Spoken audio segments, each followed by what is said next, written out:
Hello and welcome to World History Unit 7, the Holocaust. This is an event that is considered one of the greatest tragedies of the 20th century.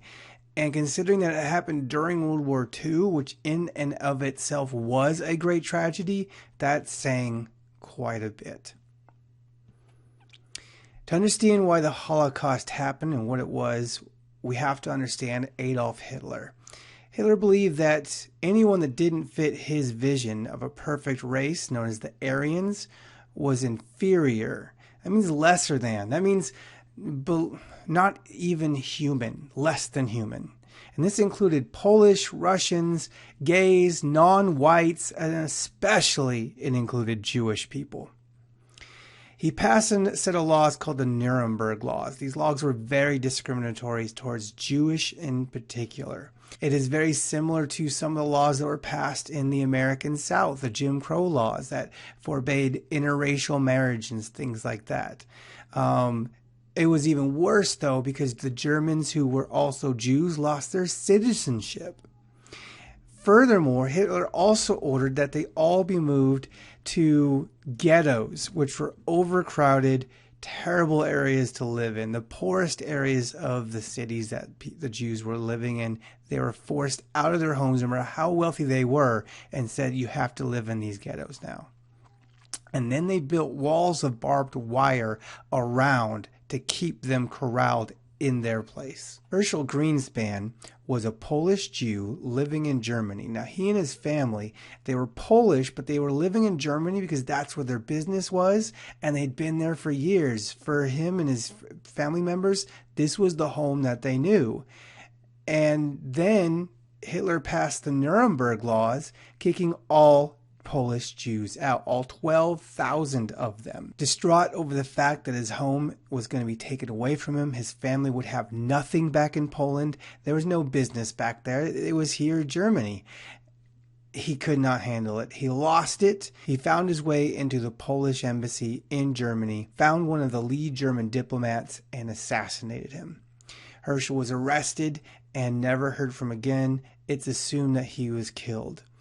Unfortunately, his actions brought even more pain down upon the Jews.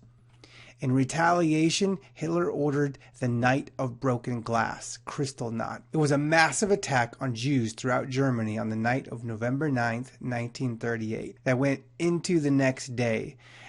The devastation on German families and businesses was immeasurable. The vandalism did untold amounts of damage that would take years to recover if Jews were actually going to be given years to recover, which unfortunately they were not. Now, there was forms of Jewish resistance as the Jewish realized they were not going to be allowed to leave Germany, and that there were many countries like Poland that were refusing to take refugees. They began to form resistance organizations. They began to form their own theaters, producing their own plays and forms of entertainment, basically building up their own little small culture and society within these ghetto parts of the city. They became teachers and began to teach lessons in Hebrew and Jewish beliefs in secret schools, because these things were also outlawed under the Nuremberg Laws. But they continued to do it anyways, knowing that the secret police, the Gestapo, would be looking for them because this is what they believed, and this was more important than their lives and their suffering. At some point, though, Hitler decided it was not enough to just corral them all into one place. It was not enough to just separate them and legally discriminate against them.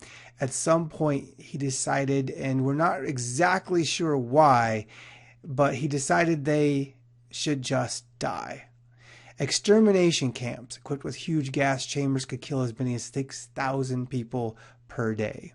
The biggest and most famous one of all being Auschwitz. The SS, this was Hitler's elite security force. They were the ones that hunted down the Jews. And it didn't matter if they were women, children, babies. They corralled them all, put them on trains, and sent them to the camps.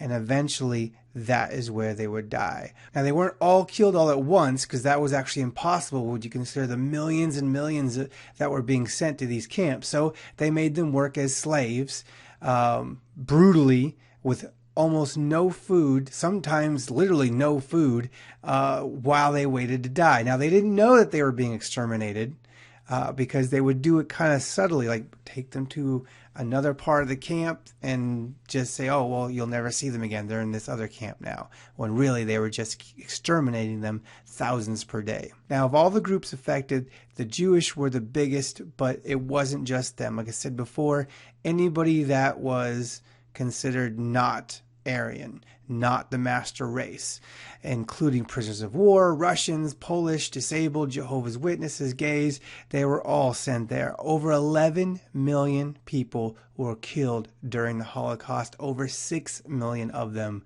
were Jewish. Now, as the Germans began to lose in World War II and the Allies actually started making advances into German territory, they began to uncover these concentration camps. The whole world had no idea this was going on. They knew that there was discrimination going on. They knew that Jews were being treated horribly, but they were unprepared for this final solution that no one knew was happening until they found these camps and uncovered the bodies and saw the survivors barely hanging on to their lives.